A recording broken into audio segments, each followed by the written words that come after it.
Government assigns economic tasks after Lunar New Year. And later on, let's take a look at prospects of Vietnam's startup community this year. Hello there, it's all about the New Year spirit these days in Vietnam, as it has been a full week into the Lunar New Year. We at BizLine hope you and your loved one has been enjoying a Tết holiday spirit. In our lineup this week, we will take a look at some top economic happenings in the country since the start of the Lunar New Year.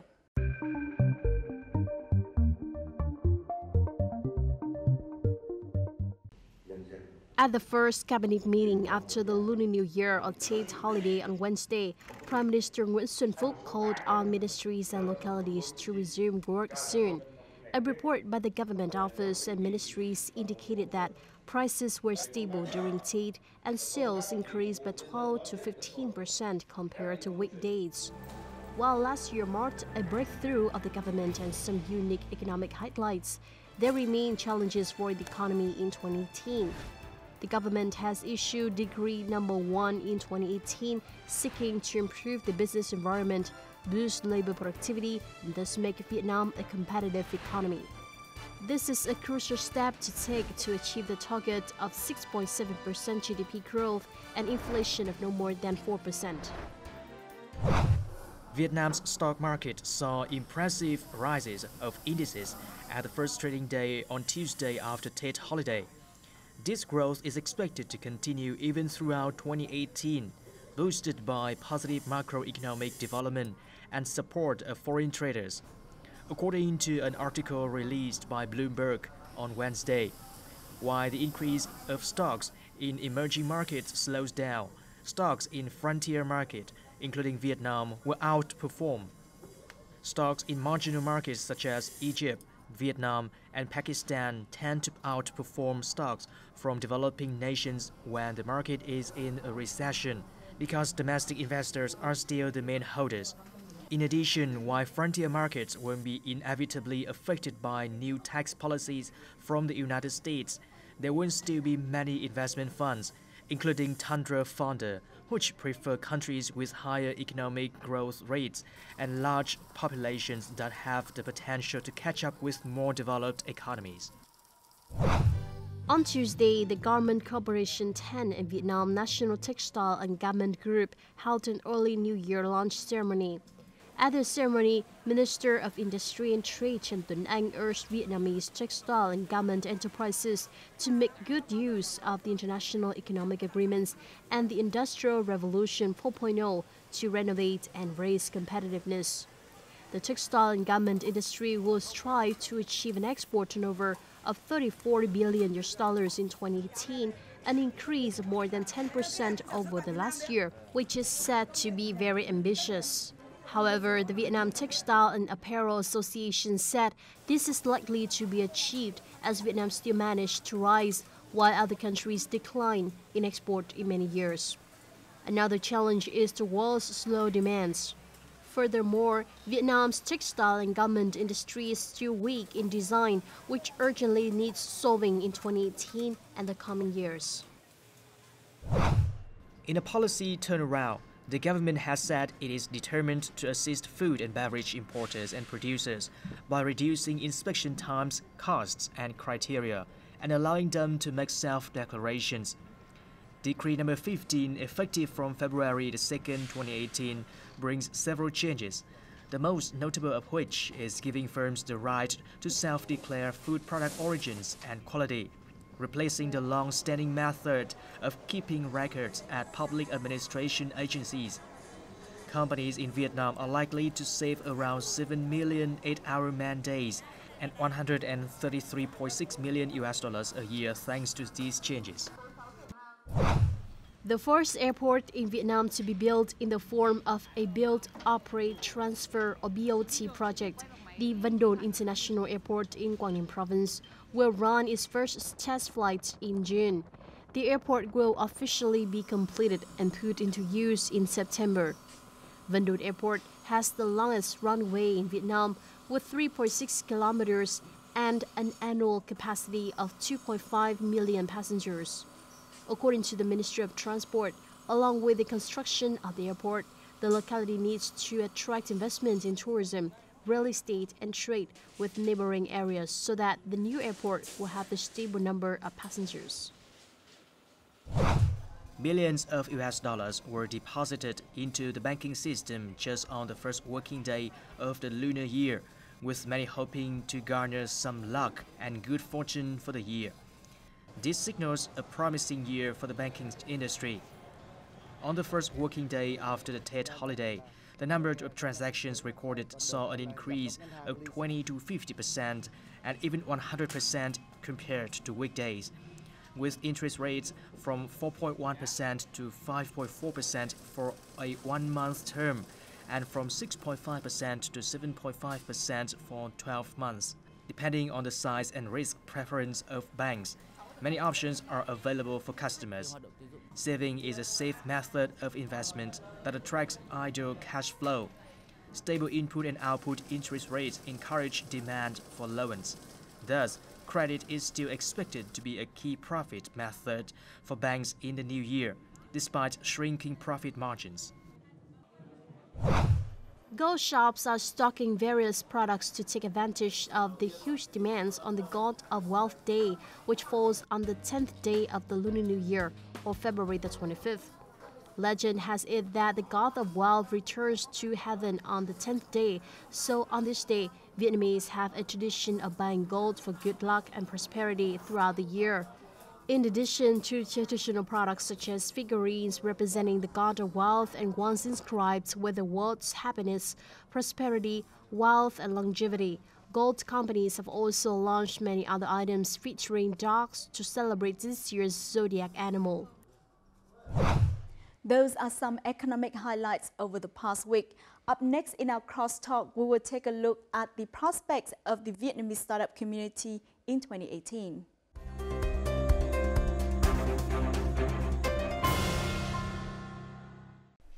In 2017, as the policy of a facilitating government was promoted, the Vietnamese business community in general and the startups community in particular witnessed positive changes and bright prospects. The society's interest in startup, particularly state management over startups, is growing bigger. The startup community is playing more and more important roles in boosting economic development and innovation in doing business. In this week's episode of BizLine, we will spend time analyzing recent achievements and limitations of the Vietnamese startup community. Vietnam's startup ecosystem has continuously grown in recent years, with 2017 witnessing a boom as the government promoted the Startup Nation scheme. Foreign investors buying stocks of Vietnamese startup and fundraising rounds worth millions of dollars made huge waves. Notably, the e-commerce company Tiki confirmed it had received an investment of around $44 million from JD.com, one of China's e-commerce giants. Last September, Sea, or Southeast Asia's most valuable startup, acquired an 82% holding in Foodie, one of the most popular gourmet media platforms in Vietnam, for around $64 million.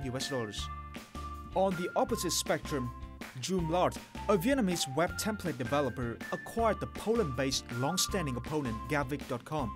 The Vietnamese startup ecosystem has been receiving more and more support, which can be seen in the government's favorable policies and the establishment of incubators and accelerators in a number of localities.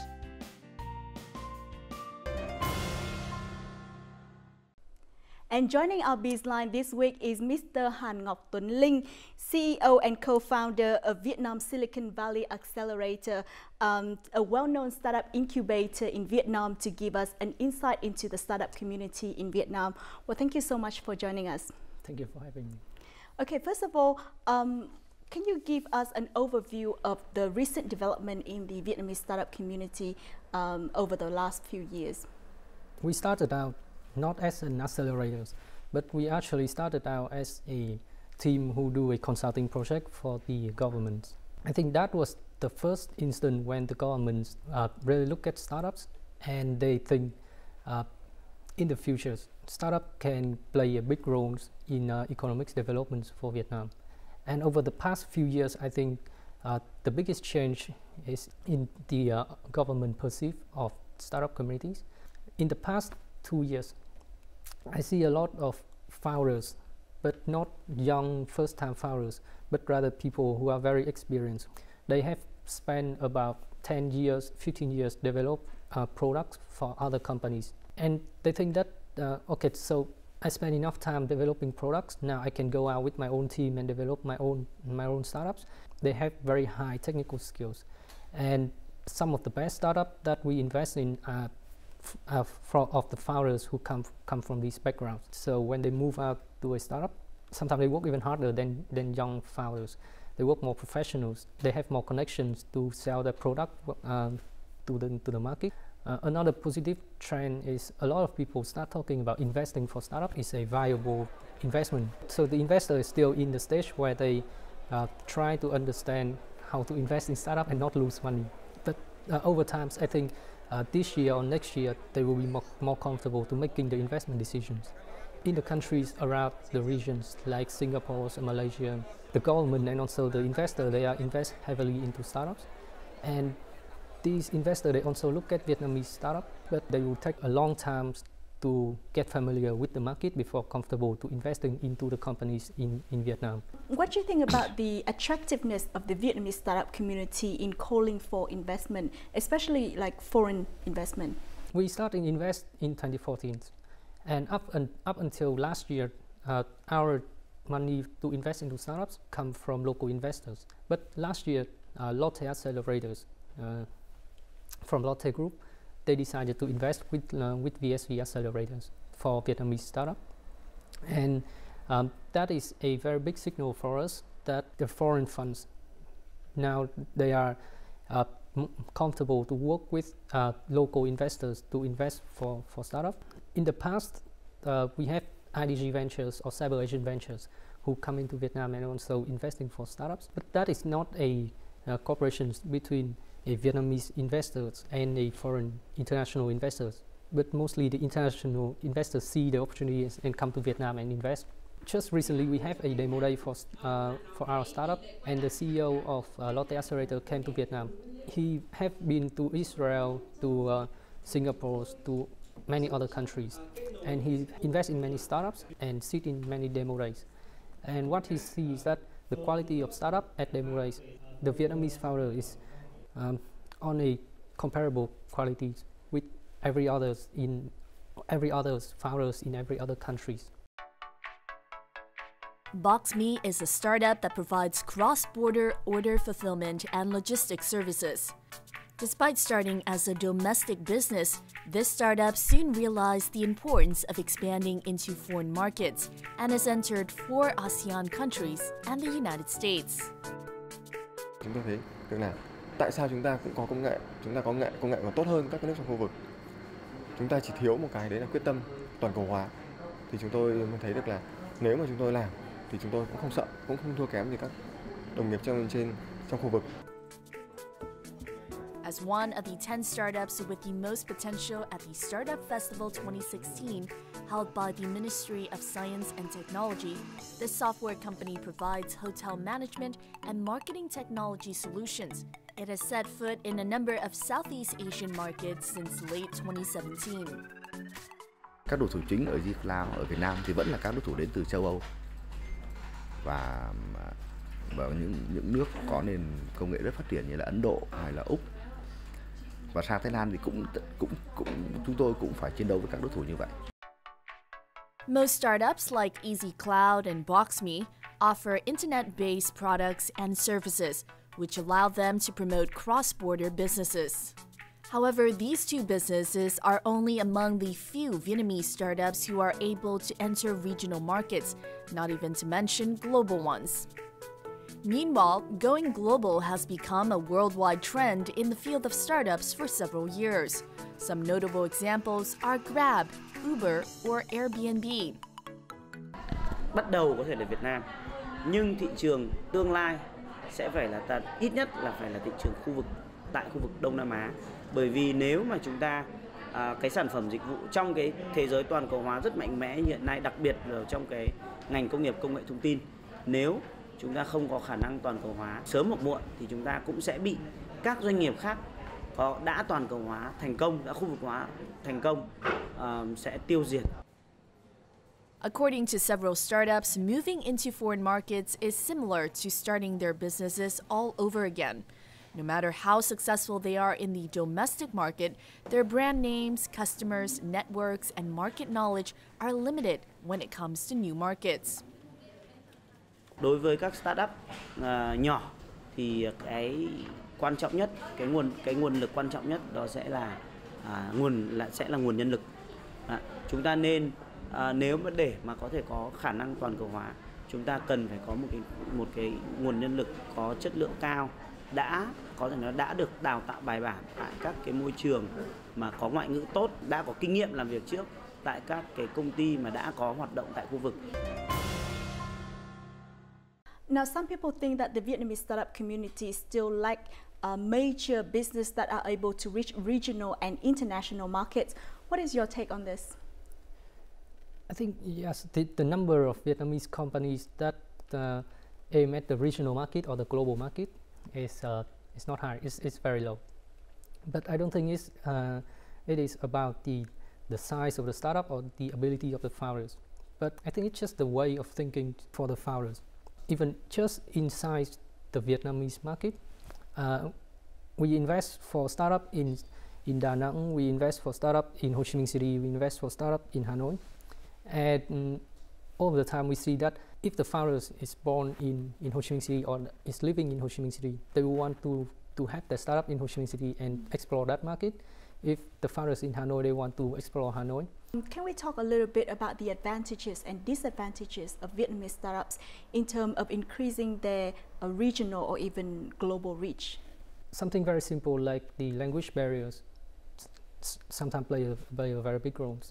So for a startup that we invest in, one of the requirements is they have to be able to communicate in English, because for that companies to still growing quickly, they will need more investment at bigger rounds. And the investment from bigger rounds come from venture capitals, and Vietnam doesn't have many venture capitals that is locally here in Vietnam. A lot of venture capitals that we talk to, they always express that one of the key market that they want to invest to in Vietnam. But very few of them, I think, are actually spending enough time to get to know the Vietnam market and Vietnamese startup, because it's just easier for them to look at market like Malaysia and Singapore and Filipinos. At least they can communicate effectively with investors and it's startup there.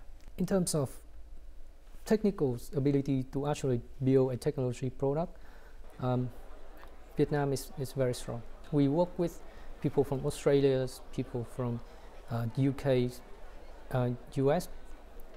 It's like common knowledge that Vietnamese have a lot of good technical founders.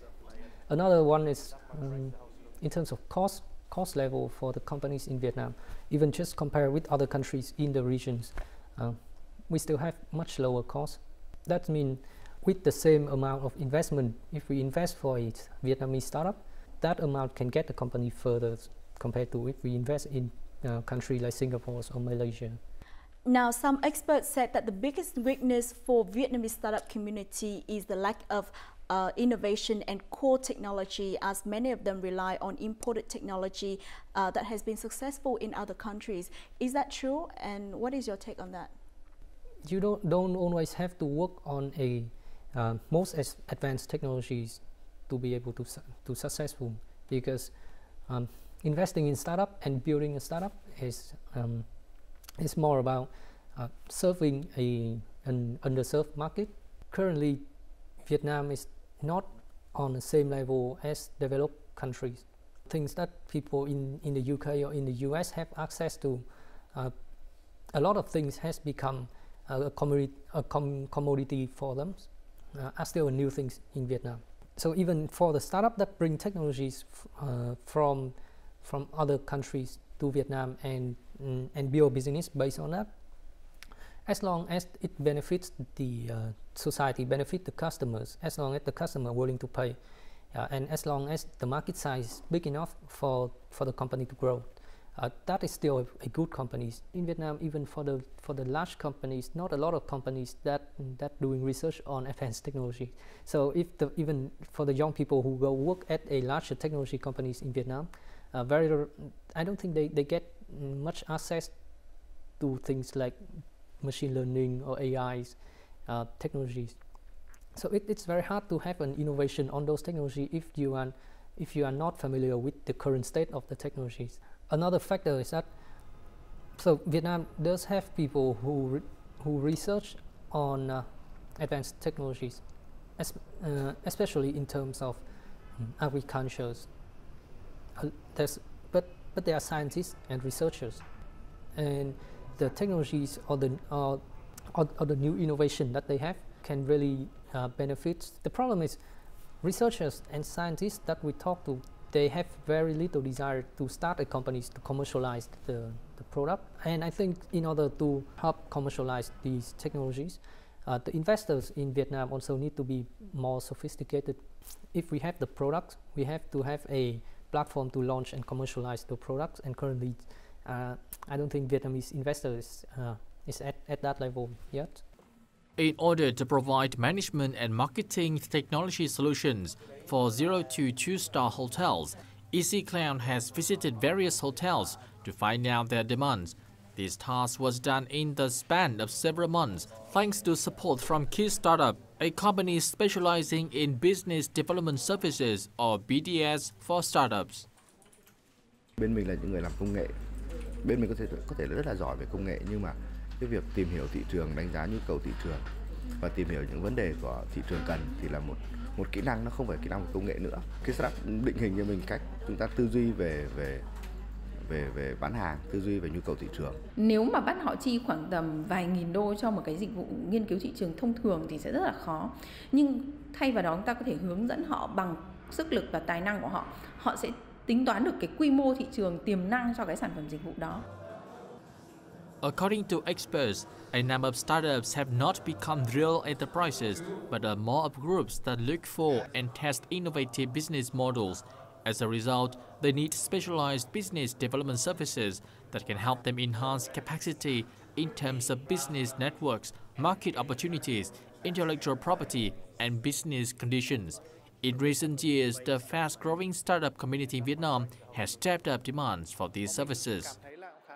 Các doanh nghiệp thì cũng đang rất là muốn nhanh nhẹn để đáp ứng cái nhu cầu đấy. Tuy nhiên là họ chưa có sự tìm hiểu kỹ về nhu cầu của startup. Do đó thì cái việc đáp ứng tôi nghĩ là nó vẫn đang dừng lại ở mức độ rất là vừa phải. Hiện nay thì cái ngành mà được outsourcing nhiều nhất vẫn chỉ là kế toán tài chính, dịch vụ liên quan tài chính thôi. Chứ còn những cái dịch vụ khác là hiện nay đang rất là khó và chi phí rất cao. What do you think about the development of the business development services for startups in Vietnam so far? Startup communities get a lot of attention right now, but most of the help is coming from corporate responsibility, social responsibility part of the companies. And CSR in Vietnam, I don't think it's a strong conscience. There's a lot of law firms who want to help the startups, but it's not always lead to a concrete result, because setting up a startup is different from setting up a normal SME. And a lot of the law firms in Vietnam, they are very comfortable with the procedure of setting up an SME. But to help setting up a startup, they will need to do research and need to relearn how to set up a startup, even though the law is always there. And not a lot of law firms are willing to do that, because startup doesn't have money to pay for the service. In 2018, how do you think the business development services will develop? In 2018, it's a very short time frame, so I don't think there will be any drastic change will happen. But over time, over the course of, I think, a couple of years in the future, BDS can play a very big role in helping startups, because let's say a law firm, a lawyers who will be able to help startup with opening a several companies fast and quickly. But another advantage of them is that they not only work with startups, they also work with investors. So lawyers can also play as a deal maker for startups, and that happens a lot in more developed ecosystem. Okay.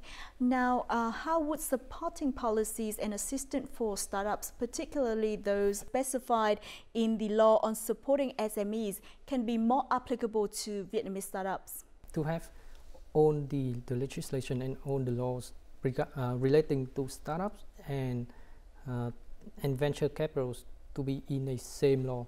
So people who want to do startup or want to open a venture capital to invest, they have more efficient times in researching the law. There's a new section in, I think, in the SME laws regarding startup and venture capitals. I think that is a very good thing. So right now it's still a very small section in the law, but the government now acknowledge that startup is different from SME. And when we acknowledge that startup is different from SME, then we can look at how we can support them more specialized. And I think the actual laws will come into the futures, but that's the first step. Second thing is setting up a companies and closing down companies should be quick and easy for both the investors and the founders of the startup. In terms of venture capitals, we just have a new addition to the SME laws that allow the type of venture capitals to work in Vietnam. That is a very big change compared to the past, but it's not enough to either attract more people in Vietnam to open their own venture capitals or international venture capitals to come into Vietnam and set up their operation here. Because startup in Vietnam right now they have more easier time to raise early stage funds in Vietnam, but because they have to work with Singaporeans or Korean venture capitals for the next rounds.